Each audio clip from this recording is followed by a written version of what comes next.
history class would like to present Operation Liberation, a celebration of the life of the mind. Round up the usual suspects.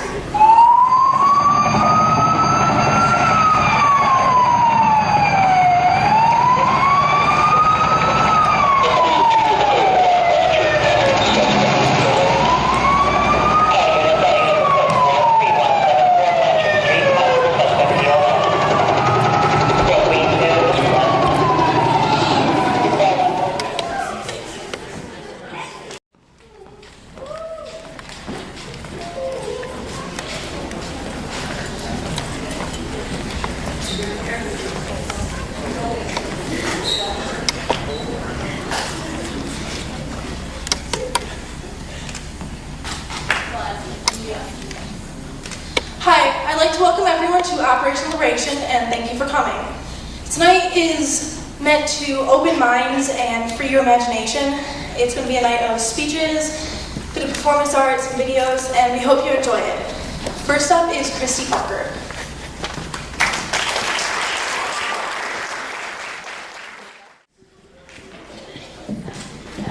So, my name is Christy Parker. It's a little dark up here.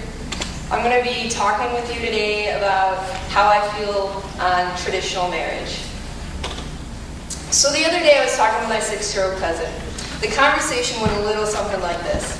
So Nick, how's school? You're in the 1st grade now, right? Yeah, I eat lunch there now. Last Monday, Kelly, she's in my class. She held my hand. She totally digs me.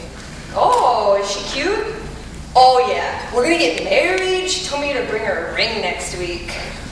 While I doubt my 6-year-old cousin Nick is actually planning to elope with this vivacious Kelly, the innocent exchange serves into an insight for what our society values, which is traditional marriage. Traditional marriage is vastly accepted in the American culture as the ideal situation. Young girls spend hours fantasizing about their knights in shining armor. Ask almost any woman what kind of wedding they want, and they'll have a well-thought-out answer for you. It's going to be on the beach, waves crashing behind us as we stare into each other's eyes. I'm sure you've seen those eHarmony or Match.com commercials. Basically, the entire stint of a love life is centered on finding the one. Once that is accomplished, wed in bed.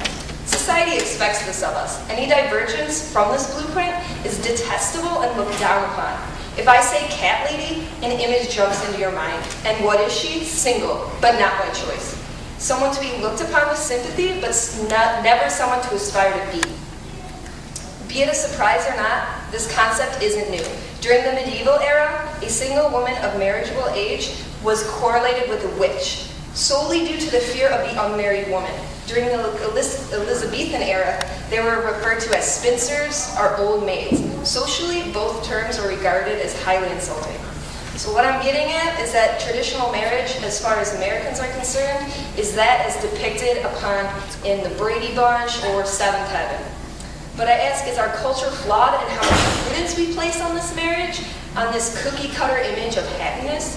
Consider this for a moment. Percentage of marriages that end in divorce in the United States, 53%. 53% of all couples that attempt to fulfill this American wedlock dream will fall short. They'll become another statistic and another cautionary tale. While this may pose as valid evidence to avoid marriage altogether, I believe that instead it illustrates the necessity of reform. The way I look at it, Americans are chasing after a fairy tale image of marriage, an image that cannot feasibly exist in society as it is today. I'm sure you know of stories, or maybe a story yourself, of how successful and happy a traditional marriage can be. This may very well be true, but as supported by the divorce rate, such an outcome cannot be applied broad spectrum. It is the exception, not the rule. In our society, we're supposed to value the individual, right? We're highly advanced, free thinkers, if you will. If we're supposed to be evolving towards such an ideal, how can being constrained by this traditional marriage be constructive? It's purely counterproductive.